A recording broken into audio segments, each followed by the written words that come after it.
السلام علیکم ورحمۃ اللہ وبرکاتہ. بسم اللہ الرحمن الرحیم.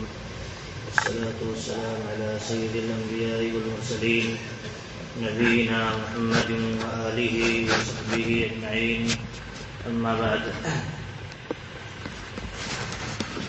ہم دین اسلام پر اس وقت تک صحیح معنوں میں قائم نہیں رہ سکتے ہیں جب تک کہ صراط مستقیم پر ہم گامزن نہ رہیں اور ساتھ ہی ساتھ صراط مستقیم کو جو ختم کر دینے والی چیزیں ہیں ان سے بچتے نہ رہیں. اسی لیے اللہ رب العالمین نے جہاں یہ کہا کہ ہمیں ان لوگوں کی راہ پر چلا جن پر تیرا انعام نازل ہوا، وہیں اللہ رب العالمین نے یہ بھی کہا کہ ان لوگوں کی راہ سے بچا جن پر تیرا غضب نازل ہوا، غصہ نازل ہوا اور وہ لوگ گمراہ ہوئے. تو یہ بہت اہم باب ہے، کیونکہ آج کے زمانے میں، آج کے ماحول میں جس طرح کے افکار تیزی کے ساتھ عام ہو رہے ہیں کہ آپ اگر حق پر ہیں تو آپ اپنے آپ کو حق پر سمجھیے، لیکن کسی کو غلط نہ سمجھیے، کسی کو غلط نہ سمجھیے، بت پرستی کو غلط نہ سمجھیے، یا جو اسلام کے علاوہ عمل کرنے والے ہیں کسی بھی دھرم پر ان کو غلط نہ کہیے، نہ غلط سمجھیے. یہ فکرہ اتنا خطرناک ہے کہ آپ مسلمان نہیں بچ سکتے. اگر ہمارے دل و دماغ میں یہ بات ہے کہ ہم حق پر ہیں، لیکن جو سامنے والے ہیں دوسرے مذہب پر ہیں، دوسرے مذہب کے ماننے والے ہیں، اسلام کے علاوہ مذہب کے پیروکار ہیں، وہ ہو سکتا ہے صحیح بھی ہوں، ہو سکتا ہے غلط بھی ہوں، ہو سکتا ہے صحیح بھی ہوں. یہ اگر ہمارے دل و دماغ میں بیٹھ گیا، یہ عقیدے کی چیز ہے، تو ہم مسلمان نہیں بچیں گے. اللہ رب العالمین نے کہا الحق من ربک فلا تکونن من الممترین. اے لوگو جان لو کہ حق کیا ہے. اللہ رب العالمین کی طرف سے جو آیا ہے وہی حق ہے، اس کے علاوہ جو ہے وہ حق نہیں ہے. وماذا بعد الحق الا الضلال. حق کے علاوہ جو بھی کچھ ہے وہ گمراہی ہے، حق نہیں ہے. وہ گمراہی ہے تو ہمارا بھی عقیدہ یہ ہونا چاہیے وہ گمراہی ہے، اس کے اندر کوئی حق نہیں ہے، کوئی خیر نہیں ہے. تو اللہ رب العالمین فرما رہا ہے کہ حق اللہ رب العالمین کی طرف سے آیا ہے تو تم شک میں مبتلا نہ ہو. کچھ بسا اوقات ایسا ہوتا ہے، یہ بھی افکار عام کیے جاتے ہیں، چلو ٹھیک ہے مان لیتے ہیں آپ حق پر ہیں، لیکن ہو سکتا ہے آپ غلط پر بھی ہوں. دین اسلام پر ہیں، دین اسلام پر ہونے کا دعویٰ کرتے ہیں، تو یہ معنی نہیں ہے کہ آپ 100% حق پر ہی ہوں، صحیح پر ہی ہو سکتا ہے غلط ہو. دیکھیے اس میں شک کی گنجائش نہیں ہے. ہم اگر دین اسلام پر ہیں، دین اسلام کے ماننے والے ہیں، تو دین اسلام کی جتنی بھی تعلیمات ہیں، ہمارا ایمان ہونا چاہیے سب برحق ہے. اور اس کے علاوہ جتنی بھی چیزیں ہیں، جتنے بھی افکار و نظریات ہیں، اعمال ہیں، اللہ کے علاوہ کی بھکتی ہے، وہ ہم سمجھتے ہیں کہ یہ باطل ہے، یہ ہمارا عقیدہ ہے. یہی لا الہ الا اللہ کا معنی ہے. لا الہ الا اللہ کا یہی معنی ہے کہ اللہ کے علاوہ دنیا کے اندر کوئی حقیقی معبود نہیں ہے. نہیں ہے پہلے ہم کہتے ہیں، اس کے بعد کہتے ہیں اللہ رب العالمین ہی معبود ہے. تو اگر ہم یہ نہ کہیں کہ کوئی معبود حقیقی نہیں ہے اور صرف اللہ کہتے رہیں، ہم مومن نہیں رہیں گے. تو یہ بہت بنیادی چیز ہے، کیونکہ آج کے زمانے میں کوئی کہتا ہے ہم مندر میں بھی جائیں گے، مسجد میں بھی جائیں گے، ہم چرچ میں بھی جائیں گے، مسجد میں بھی جائیں گے، اور اس کو ہم کیا ہے انسانیت کے نام پر اس کو فروغ دیں گے. تو یہ ہمارے ہاں اسلام میں اس کی گنجائش نہیں ہے. دینی اسلام آیا ہے آپ حق پر عمل کریں، بھلے آپ کے خلاف سازشیں کرنے والے سازشیں رچتے رہیں، بھلے آپ کے خلاف دشمنیاں کرنے والے کرتے رہیں، کیونکہ ہمیں حق کی حفاظت کا حکم ہے، حق پر قائم رہنے کا حکم ہے. اگر ایسا ہی ہوتا تو نبی صلی اللہ علیہ وسلم سے زیادہ روادار، نبی صلی اللہ علیہ وسلم سے زیادہ رحمت للعالمین دنیا میں کوئی آیا ہے؟ نہیں آیا ہے. لیکن آپ صلی اللہ علیہ وسلم نے کیا ایسا کوئی سمجھوتا کیا؟ حق کو حق سمجھا، باطل کو باطل قرار دیا.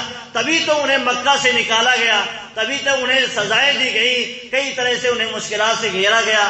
تو اس لیے یہ سمجھنے کی ضرورت ہے آج کے زمانے میں، میڈیا کے زمانے میں، اور اس فتنے کے ماحول میں اتنے افکار عام کیے جا رہے ہیں، اتنے افکار عام کیے جا رہے ہیں کہ کیا ہے جیسے کہ رام رحیم، اللہ اور بھگوان سب ایک جیسے، ایک نام ہے بس صرف الگ الگ ہے. یعنی یہ کہہ کر کے پیغام دیا جا رہا ہے آپ کسی کو کچھ غلط نہ کہو، غلط نہ کہو.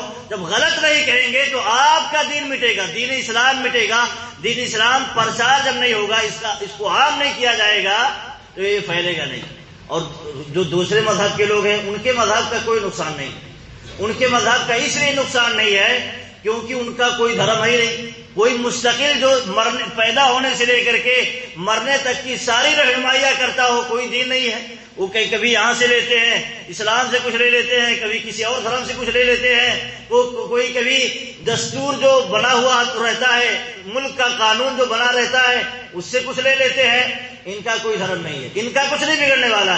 بگڑنے والا ہے تو دین اسلام کا بگڑنے والا ہے. اسلام کی تبلیغ پر ایک طرح سے روک لگانے کا یہ کام ہے. اچھے الفاظ میں آپ کی ہمدردی کے ساتھ اس طرح کے افکار عام کیے جاتے ہیں تو اس میں آپ کو سمجھنے کی ضرورت ہے. اگر ہم یہ سمجھ لیں سارے دھرم صحیح ہیں، سارے دھرم برحق ہیں، سب دھرم کی تعلیم ٹھیک ہے، درست ہے، تو آپ کی تعلیم کو کون قبول کرے گا؟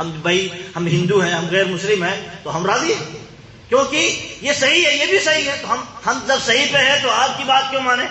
آپ کے دھرم کو کیوں قبول کریں؟ تو اس طرح کے افکار اتنے خطرناک افکار ہیں اور پوری پلاننگ کے ساتھ، اتنی پلاننگ کے ساتھ عام کی جا رہی ہے. اور اس کے پیچھے جو لوگ ہیں، جتنے خطرناک لوگ ہیں آپ تصور میں نہیں لا سکتے ہیں. اللہ رب العالمین نے بہت پہلے قرآن کریم کے اندر ارشاد فرما دیا ہے کہ وَلَن تَرْضَ عَنْكَ الْيَهُودُ وَلَا النَّصَارَى، یہود و نصارہ آپ سے خوش نہیں ہو سکتے ہیں. آپ بھلے ان کو خوش کرنے کی کوشش کریں، خوش نہیں ہو سکتے ہیں تب تک جب تک کہ آپ کو اپنے دین سے نکال کر کے اپنے دین میں شامل نہ کرنے، دین اسلام سے نکال کر کے اپنے دین میں شامل نہ کرنے، تب تک وہ آپ سے خوش نہیں ہو سکتے ہیں. تو یہ ہمارا عقیدہ بنیادی ہونا چاہیے. ہم اپنے آپ کو نہ بچا سکیں، اپنے دین کو نہ بچا سکیں، دنیا کو حاصل کر لیں، کیا مطلب؟ ہمارا تو وجود ہوا ہے حق کو قائم کرنے کے لیے، حق کی حفاظت کے لیے، حق پر مر مٹنے کے لیے. ہم اگر اسی حق سے سمجھوتا کرتے رہیں تو ہمارے پاس بچے گا کہ ہمارے پاس جو سرمایہ اصل یہی ہے، یہ چلا جائے گا، کچھ نہیں بچے. اسی لیے اللہ رب العالمین نے قرآن کریم کے اندر آپ دیکھیں جگہ جگہ حق کا اثبات اور باطل کی نفی کی ہے. حق کو قائم کرنا ہے، باطل سے بیزار رہنا ہے. حق سے محبت، اہل حق سے محبت اور اہل باطل سے بیزاری.